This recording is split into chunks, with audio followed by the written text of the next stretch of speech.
Betting industry మన దేశంలో ఇంతింతై వటుడింతై అన్నట్టుగా ఎదుగుతోంది. పచ్చ నోటు ఆశ చూపి ఎర్ర నోటు లాగేసుకుంటోంది.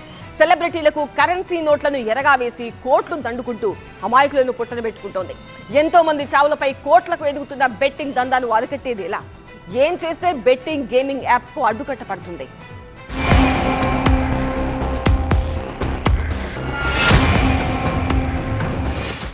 బెట్టింగ్ యాప్స్ తో అప్పుల పాలై తెలంగాణలో గత ఏడాది 1000కి మందికి పైగా ఆత్మహత్య చేసుకున్నారు. బెట్టింగ్ యాప్స్ కి బలైన వాళ్లలో యువత, చిరు వ్యాపారులు, ఉద్యోగులు కూడా ఉన్నారు. ఈ చావులకు కారణమెవరు? ఇన్స్టా, ఫేస్బుక్, యూట్యూబ్లో లక్షల్లో ఫాలోవర్స్ ను సంపాదించుకున్న కొంతమంది ఇన్ఫ్లుయెన్సర్స్ బెట్టింగ్, గేమ్ యాప్స్ ను ప్రమోట్ చేయడంతో బాధితుల సంఖ్య పెరిగిపోతుంది. బెట్టింగ్ లో 2 రకాలు ఉంటాయి: game of skill, game of chance. మొదటిది లీగల్, ఇందులో టాలెంట్ ఉంటే డబ్బులు వచ్చే ఛాన్స్ ఉంటుంది. రెండోది మాత్రం పూర్తిగా లక్ పై ఆధారపడి ఉంటుంది. గేమ్ ఆఫ్ స్కిల్ గ్యాబ్లింగ్ కాదని 1996లోని సుప్రీంకోర్టు స్పష్టం చేసింది. గేమ్ ఆఫ్ ఛాన్స్ మాత్రం ముమ్మాటికి జూదమే. దీనికి చట్టబద్ధతే లేదు. ఈ రెండిటి నడుమ సన్నని గీత ఉంటుంది. ఆ లూప్ హోల్ ని పట్టుకొని నిర్వాహకులు సొమ్ము చేసుకుంటున్నారు. అది అర్థం చేసుకోలేక అమాయక జనం మోసపోతున్నారు, ఆత్మహత్యలకు పాల్పడుతున్నారు. బెట్టింగ్, గేమింగ్ యాప్స్ ని కట్టడి చేయడానికి సైరస్, మాల్టా లాంటి ట్యాగ్ హెవెన్ కంట్రీస్ నుంచి ఆపరేషన్ కొనసాగిస్తున్నారు. దీంతో ఈ దందా బ్రేకులు లేకుండా సాగుతోంది.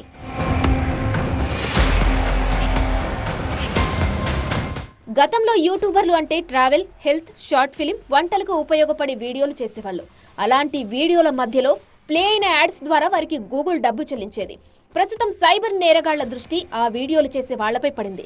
వాళ్లతో బెట్టింగ్, గేమింగ్ యాప్స్ ప్రమోట్ చేస్తే ఎక్కువ మంది సొమ్ము కాజేయొచ్చనే ఆలోచనతో పెద్ద మొత్తం చెల్లించి ప్రచారం మొదలుపెట్టారు. అయితే తెలంగాణలో 2017 నుంచి బెట్టింగ్ పై నిషేధం కొనసాగుతుంది. అయినప్పటికీ చాలా మంది సెలబ్రిటీలు డబ్బుకు ఆశపడి ప్రమోట్ చేస్తున్నారు. అదే మన కంట్రీలో also only 8 states have including Telangana have banned betting and made it illegal. So wherever it is legal, it is actually legal. So it is depends on మన state లో it is illegal.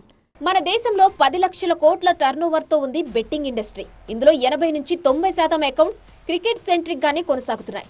అక్రమ మార్గాలతో కోట్లాది రూపాయల betting కార్యకలాపాలు రోజురోజుకి ఊపందుకుంటున్నాయి. Sports betting market ఏటా 8,20,000 కోట్ల వ్యాపారాన్ని నిర్వహిస్తుందని థింక్ చేంజ్ ఫోరం నివేదిక చెబుతోంది. ఈ లెక్కన జీఎస్టీ రేటు 28% ప్రకారం ఏడాదికి కేంద్రం 2,29,600 కోట్ల రూపాయలు నష్టపోతుంది. దేశీయంగా పెరుగుతున్న డిజిటల్ ఇన్ఫ్రా, స్మార్ట్ ఫోన్ వినియోగం, అథ్లెటిక్ ఈవెంట్ ఇందుకు దోహదపడుతుంది. ప్రభుత్వం, అధికారుల నుంచి నియంత్రణపరమైన చర్యలు, నిబంధనలు ఉన్న బెట్టింగ్, జూదం మార్కెట్ అత్యంత వేగవంతమైన వృద్ధిని కొనసాగిస్తుంది.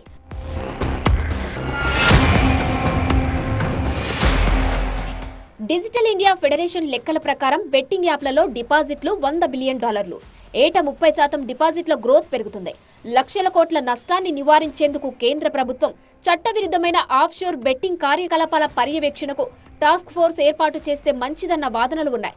అలాగే ఆఫ్షోర్ ఆపరేటర్లు గేమింగ్ ప్లాట్ఫామ్ల నుంచి నిధులను తరలించకుండా దేశీయంగా వాటి రిజిస్టర్ కోసం ఒత్తిడి తీసుకురావాలంటుంది థింక్ చేంజ్ ఫోరం నివేదిక. కఠిన చర్యలు లేకపోతే గేమింగ్ కంపెనీలు, అక్రమ బెట్టింగ్ ప్లాట్ఫామ్లు, ఆఫ్షోర్ ఆపరేటర్లు నిధులు మళ్లించే అవకాశాలున్నాయి. అదే జరిగితే కేంద్రం భారీగా పన్నులు కోల్పోవలసి ఉంటుందని టీసీఎఫ్ చెబుతోంది.